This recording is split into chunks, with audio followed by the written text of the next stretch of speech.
Hey guys, my name is Mel, and I'm a personal trainer and a behavior change specialist, and I am here live on a Wednesday night. I'm just going to do this for a little bit until I figure out the best time for me or audience people when to do the live. So I'm going to get right into it. If you are reading the description, this live is about metabolism. So I was having some questions about how you can increase your metabolism, and one of the things that I wanted to kind of go over that a lot of people don't really go into that I think needs to be brought up, because for one thing, yeah, it's important that, if you're trying to lose weight, one of the things that makes it a little bit easier is if you have a faster metabolism. But sometimes the things that people do to get a faster metabolism is not the healthiest. So, and I always preach health over fitness, and I would say losing weight is part of that fitness. You can obviously do both of those, but the thing is that sometimes people choose fitness over health. And when I'm talking about health, I'm talking about fighting disease, being free of aches and pains, aging. So for a lot of people, even if you're younger and you're not quite worried about diseases yet or things like that, it might be something that'll kind of get your attention if you realize that the things that you're eating to speed up your metabolism might actually be aging your skin. And I know that is something that I worry about, and I know a lot of my clients worry about, because one of the reasons we want to lose weight is we want to look our best, right? So, and when you look your best, you tend to treat your body a little bit better. So they really go hand in hand. And I think, what is the point of trying to lose weight and be lean and eat in a way where it keeps you lean if you're going to end up looking older, or it's going to damage your skin, you're more likely to get cancer or other diseases, heart disease. So the main point is that sometimes when it comes to metabolism, I'm going to go over 5 things that you can do to boost your metabolism. And then one of them, I'm going to help you guys figure out the best way to do it so that you are not being counterproductive and causing disease and aging in the body. So metabolism is basically how many calories your body uses. There's the resting metabolism, and then there is the what your metabolism. So resting metabolism is basically how many calories you burn doing absolutely nothing. So it's just your body naturally. A lot of it has to do with how big you are, how much muscle you have, and hormonal things. And and then the other thing is active. So it depends on how active you are. If you're bigger, your metabolism is naturally faster. If you're smaller, you have a slower metabolism. So I know sometimes people sometimes use the fact that they have a slow metabolism, but they're bigger. And usually that's not the case. I mean, there can be hormonal issues, obviously, and you want to get those tested and checked out if there's a real issue. But in general, being bigger is going to mean that you have a faster metabolism, actually. And as you get smaller, your metabolism is going to slow down. So I'm just going to go over the 5 things, and then I'm going to go over the mistake that people are making that you don't necessarily need to be making. So obviously one of the bigger things is, as a trainer, we really talk about weights, and that's one of the big perks of lifting weights is obviously putting on more muscle. So lifting weights and putting on more muscle is going to increase your metabolism. So if you're not lifting weights and you want to lose weight, you need to get into the gym and do some resistance training and increase your muscle mass, because that is one of the best ways, especially as we get older, we start losing muscle mass every year, no matter what. So, I mean, a lot of times it's inactivity, but inactivity added with the fact that you are losing muscle is why you could be gaining weight. So males and females, you're losing muscle. If you don't have a lot of muscle to begin with, that can really add up pretty quickly. So lifting weights, and they have to be heavy weights. You have to lift enough so that you are actually damaging the muscle. Hi, Maria. How's it going? Thanks for watching. You have to lift enough to actually cause damage to the muscle and grow the muscle. If you are not lifting enough to actually damage the muscle, then you're not making any changes to your body composition. So make sure you're lifting enough. Again, that's, you know, anywhere between like 5 and 12 reps, sometimes 15 or more for lower body. If you go too heavy, that's a lot of times it's more neurological, but you can put on some muscle that way. The second way to increase your metabolism, which I don't even like saying this because this is the one thing I try to get my clients out of doing, is aerobics. So I'm much into pushing weights because that is the kind of metabolism boosting that sticks with you long term. It's not acute, it's more chronic. No, it's more of a long-term solution. Aerobics, though, obviously it does increase your metabolism, but it's a little more acute. It's for a very short duration. So if you are doing cardio, obviously you are boosting your metabolism a little bit. But again, you have to be careful because when you lose weight via aerobics, you are losing not only fat, but you are losing muscle. So then even within that, yes, it is me. Hi. So it is, I'm getting messages while I'm doing this. If you guys want to say hi, you can say hi right below the video. Let me know if you have any questions. I am here to answer any questions that you might have.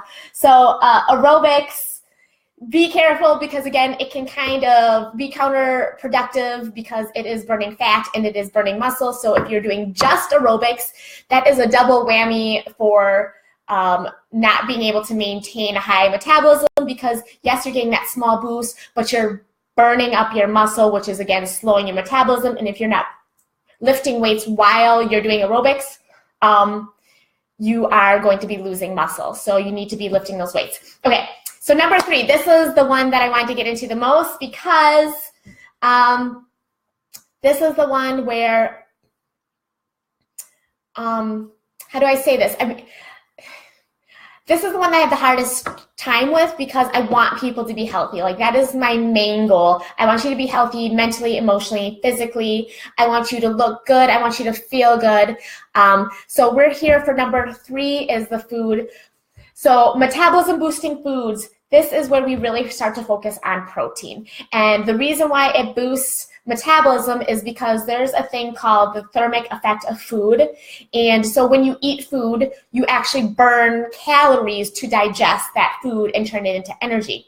So fat has a thermic effect of 0 to 3%. So you burn 0 to 3% calories breaking down and utilizing fat. So that's not very much. So fat not only has more calories, but it also doesn't take much to burn down. So it like goes right where it needs to go and you don't use a lot of energy getting it there.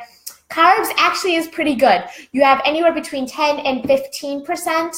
So 10 to 15% of the calories you are consuming when they are carbs are actually being used up to digest and turn that into energy. So carbs are good. Carbs only have about 3.5 calories per gram. Fat has 9. So again, fat, a lot of calories, and it has a very low thermal or thermic effect on food. Carbs, less calories and higher effect. So, but here's the thing. This is what everyone is always talking about when they're trying to boost their metabolism and trying to lose weight, is high protein foods. And high protein foods have a thermic effect of 15 to 30%. So when you are eating anything that's high in protein, you are going to be burning 15 to 30% of those calories, digesting and turning that food into energy. So hence, people do tend to lose a little bit more weight when it comes to increasing the protein in their food. And obviously protein helps build muscle. So you kind of get a 2-for-1 there. I find a lot of times though too, when you consume protein, you actually feel more full when you eat it also. So there are benefits to eating protein. Here is the problem with it though.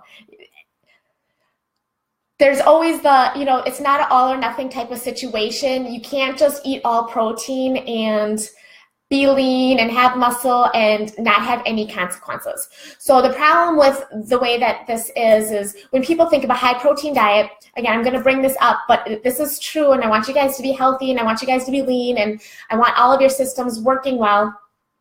When they think of high protein foods, what do they think of? Like, what do you think of when you think of protein? You probably think of meat and cheese. And the problem with this is that when people get so focused on protein that they neglect the foods that actually make them healthier. So if you are consuming high protein diet so that you can up your protein as much as possible because you think it's helping you lose weight, then you are neglecting foods with phytochemicals and anti-inflammatory agents like fruits, vegetables, and whole grains. And the thing is, guys, is all diseases their root cause is started with inflammation. So inflammation is involved in every single disease that you get.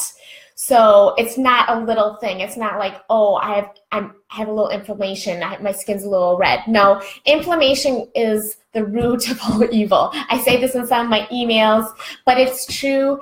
And if you're really so focused on a high protein diet and you're eating meat and cheese and you're eating that and you're not eating the fruits and the vegetables and the whole grains that have the phytochemicals, that have the anti-inflammatory agents, that have the minerals and the vitamins and the things that help your hormones work and your metabolic, like you also need those things to have a smooth running metabolic system also. So you need to find a balance. And this is where you have to decide what you want most. And so when I work with clients, I try to, explain to them and show them a way where they can have optimal health and they can also have the fuel that they need to build the muscle without hindering their overall health. Because again, what is the point of being lean if you're unhealthy? What's the point of being lean if you're going to get cancer? What's the point of being lean if you're going to get heart disease? What's the point of being lean if you're going to get diabetes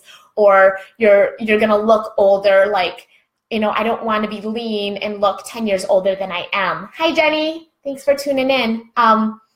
So that is the point. Now, I'm not saying, if you know me personally, I do eat a plant-based diet, so I don't eat meat and cheese, but I'm not against other people doing it. That's not the point of me bringing this up. It is based off of, my research and the way I live and the people I go to for my health. These are the things that come up and that I just want to let people know that they might not be thinking about. They might know it, but they might not be thinking about it in the moment because they're thinking about how am I going to lose weight? And that you tend to have tunnel vision. So I want to make sure that you realize that there are plant-based proteins out there. So you can get plant-based proteins. Obviously I get protein. I have a little bit of muscle. A little bit, right? So, I'm getting my protein. No one's ever, they ask me where I get my protein, but no one's ever accused me of being protein deficient. So just that, if you have any questions, you can always reach out to me. I actually have a new meal planning system where we go through and I will give you weekly meal plans based off all of what you want, all of your preferences, everything you dislike or is not added to it, how much you want to pay per week, if you like to eat the exact same foods every day, or based off your macros, based off of whatever your preferences are.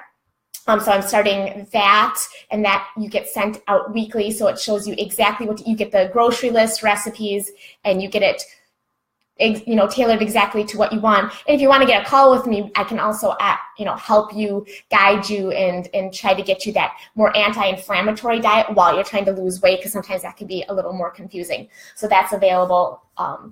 Not that this is a commercial. I just thought I'd throw that out there in case you're feeling overwhelmed. Okay, there's two more. There's two more ways that you can keep your metabolism buzzing, and they have nothing to do with working out or eating. So these are two more things. One thing is, and I'm not good at this, and this has got to be a #1 goal for me right now, is lowering stress. So stress, mental, emotional, and I've talked about this before, mentally, emotionally, what you're thinking affects your body. It literally affects your body. It affects what's going on in your body, and it affects the inflammation in your body.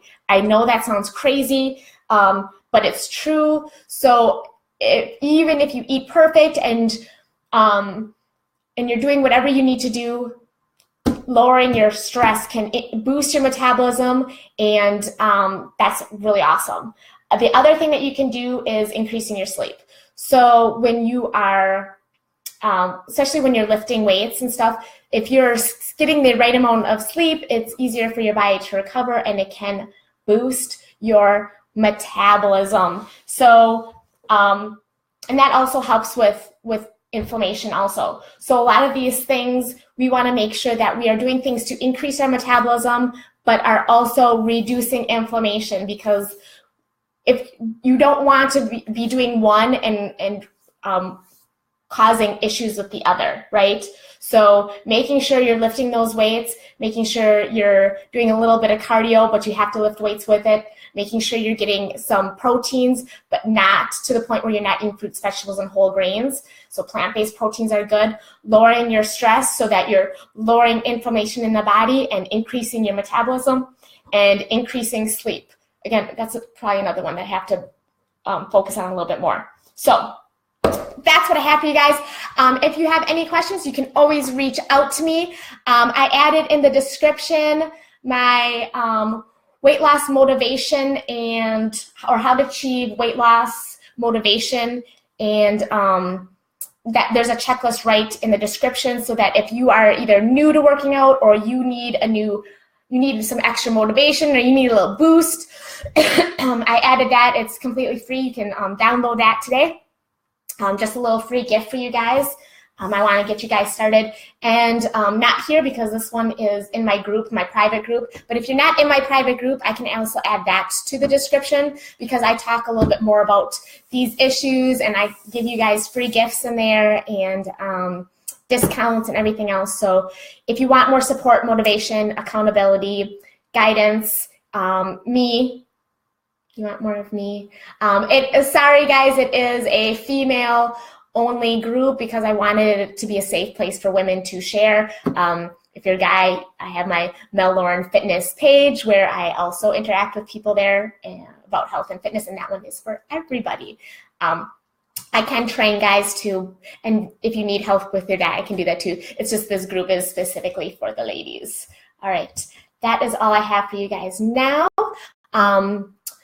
Hi, Stacy. Hi, Shauna. Thanks for tuning in. I will upload this soon, so if you're catching the end of this and you want to see the beginning of it, jump on in and they will be up. Otherwise, that is what you need to do to boost your metabolism and stay healthy while you do it. All right, guys, I will see you next week. Thanks for watching, and have a good night. Oh, wait, this is...